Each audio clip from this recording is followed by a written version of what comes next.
When we're saving money, that means we're saving debt. And that's kind of silly, right? Like everything starts shifting around. It's a completely different paradigm of how things work. When I work and earn money, that means I'm working and earning debt. How does that make you feel?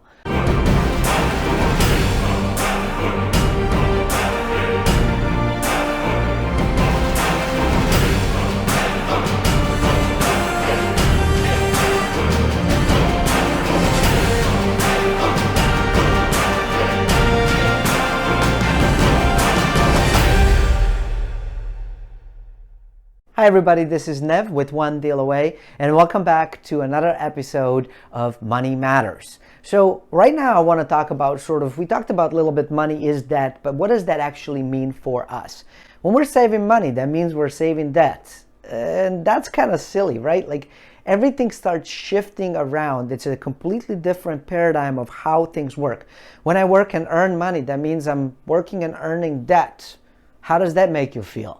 I don't know. It's really weird, right? Think about it, right? And so we're talking about completely eliminating debt. Well, if we're completely eliminating debt, that means we're completely eliminating money, because current financial system is very much set up that money is debt. And we could like it, we could not like it. But what I like to do is, instead of wasting my energy fighting with powers to be, I just like to look at kind of how things are set up and how I can benefit from it. So I do find that saving debt is actually really important, but I also like to leverage debt to help me grow my money. So in the last video, I told you I was going to talk about kind of how do I think about sort of saving money or saving debt. Portion of all of my earning, or a portion of all of my debt that I earn, I guess, it's funny. You got to keep saying it because it's so weird. Goes actually into the saving. Now, sometimes people say, well, what is this percentage? And we're going to cover that in a little bit. The way I kind of like to think about this one saving bucket, I used to have just sort of one saving bucket.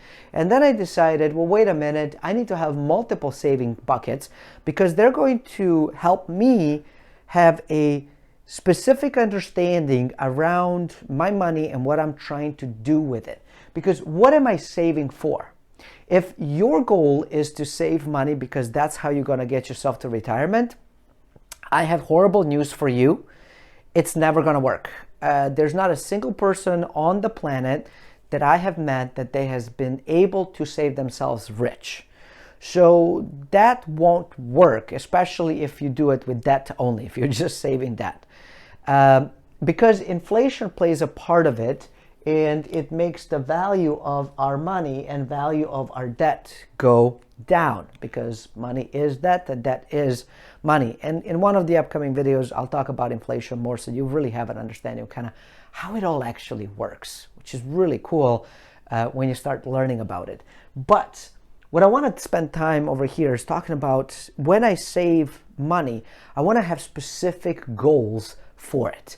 And my specific goals are, I want to have a spot of money into what I call a contingency fund, or it could be known as an emergency fund. These are things that, right, we're going to put a little bit of money there. These are the things that, like, you can't predict are going to happen, but you know are going to happen. For example, like, I can't predict when my car is going to break down, but I know that it's going to break down at some point. I can't predict when the economy is going to go haywire, turn completely down, all jobs gone, no income coming in, but I can predict that it's going to happen because it happened in the past. I can't predict when I'm going to get sick and need to see a doctor, but I know for a fact that at some point in the future, I will get sick and need to go see a doctor. So that's what really this emergency fund is, to know and say, I know that something is going to happen, that I'm going to need cash, but I don't know when that is going to happen. So let me start putting a portion of my money in there. Okay. How much money should be in here? It really depends on who you are and what you do. But I always say, shoot on minimum 6 months of expenses, all the way up to 18 months of expenses.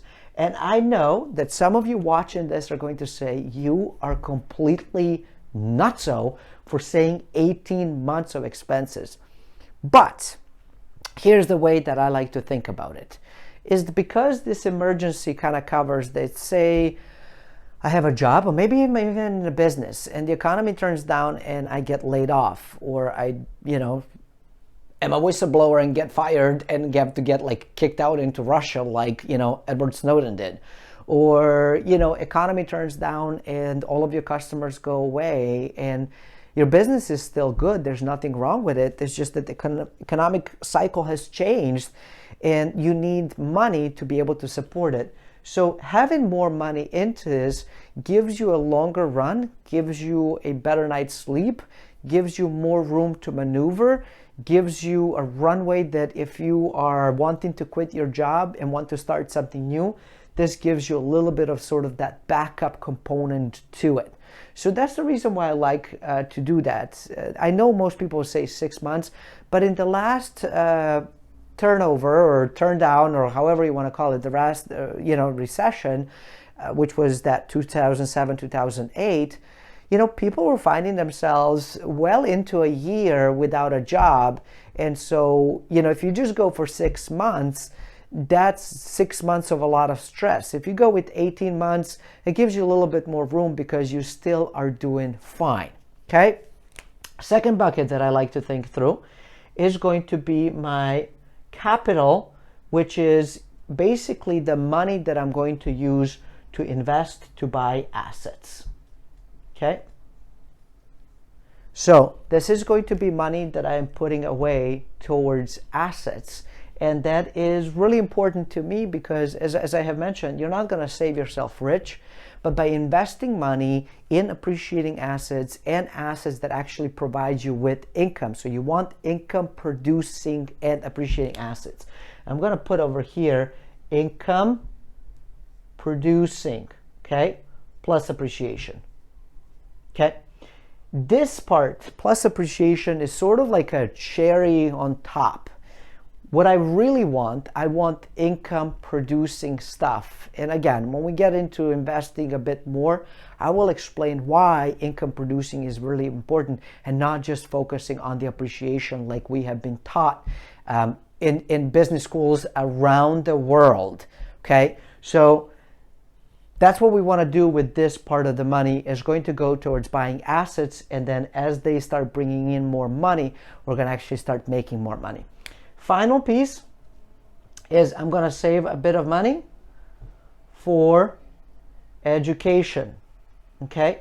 And when I say education, I'm not talking traditional colleges. If you want to, that's fine. For me, I'm kind of done with that stuff. I guess I could go and get a PhD, which for a while I thought about going and getting. I thought about getting a DBA or a PhD in business.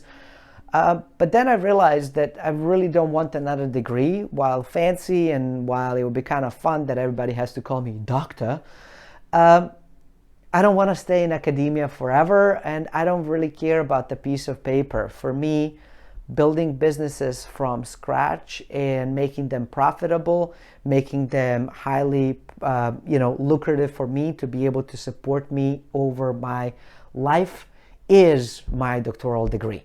So that's basically how I see it. So my educational thing of what I am trying to do is I want to be able to study from people who have built businesses from scratch, that are teaching other people, to attend some live workshops and seminars, to go to conferences, and kind of be able to do some of those cool things. So that's really where my education money goes in, is to cover the cost of the enrollment into those things, like even masterminds, online courses, traveling to live events, staying over there, live events. And the cool part is, because I'm doing this for business and because I'm doing this for investing, this ends up being tax deductible, which is awesome because that makes me make more money. So hopefully this is really cool and exciting and insightful for you. If you want to watch more of the videos, I invite you to subscribe and keep following me. Go visit the YouTube channel. Go check me out on a Facebook, Instagram, and LinkedIn as well. And who knows, there might be other platforms that I popped in on. Until next time, stay forever money blessed. And do remember, you are only one deal away.